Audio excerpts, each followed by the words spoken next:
I've been out to Retford today in Nottinghamshire, and it was market day, but it was like a flea market, antique stalls. But also whilst I was there, on the same market, there was a stall, and all the proceeds go to a food bank. So I thought that was a marvellous idea. So I went to have a look, see what they'd got, because now's the time of year that I love to read. If you remember, if you watched before, I got this book from just outside Newark the other day, and I've read that, and it's a very good book.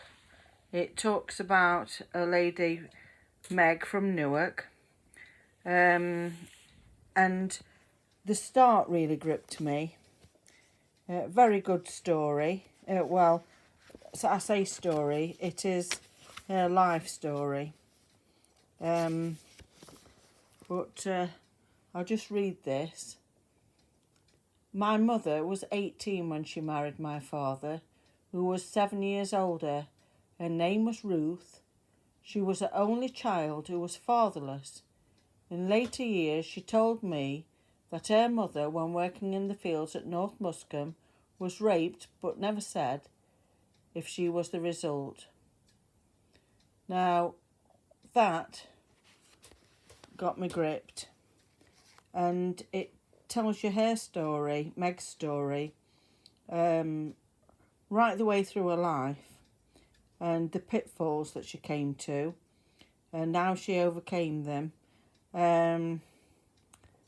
And she was quite a fighter, really, and in some ways she had quite a bad life, but she was a person that would battle through. And some of the things that she did, I don't know whether I would have done them, but you don't know, do you, because you do not walk in their shoes. So I would recommend that. It's probably difficult to get hold of, but it was a very good book. So that was what I've read. These are the books that I'll be reading soon. I've just started having a look at this one. And as I say, this was off the stall in Retford in Nottinghamshire. And it looks as though it's going to be a very good book, because it tells you about the horsemen from years ago, probably in the late century. Horsemen being gypsies, men who worked down the pits with horses. Imagine the horses that went down the pits. I've heard a lot of stories about them with coming from a mining area.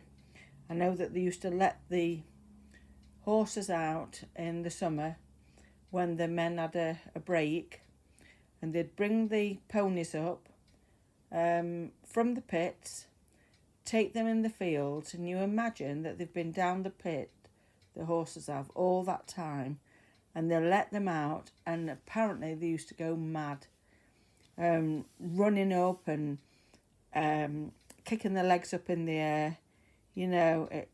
But they got a really good bond, I think, with the men. But like I say, it shows you a lost time, really, of people that use horses instead of cars. So I'm going to thoroughly enjoy that, because, as I say, it's a bit of yesteryear, so that'll be fantastic. So that's that. I got this, which is in Stalin's Russia. And I love social history, but it's not just our social history I like. I like other countries as well, because in a lot of ways they're very similar.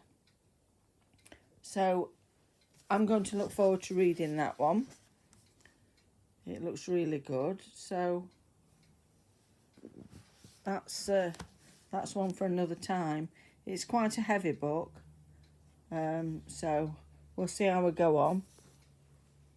And then I got this, the Observer's Book of Old English Churches. Now, I'm fascinated with some of the churches, some of the designs inside, the old churchyards, how they were built, the yew trees that they usually have in the churchyards, and all the splendour of the interiors. So I thought, well, I'll get that. And also, there was this as well. This looks as though it's going to be good, but the running time is 14 hours. So obviously it'll be a bit at a time.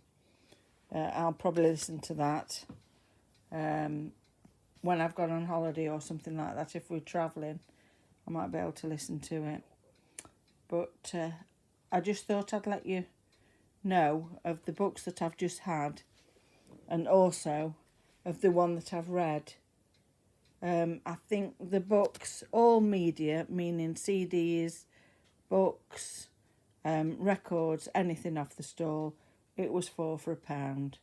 So that was absolutely excellent. There we go. Bye.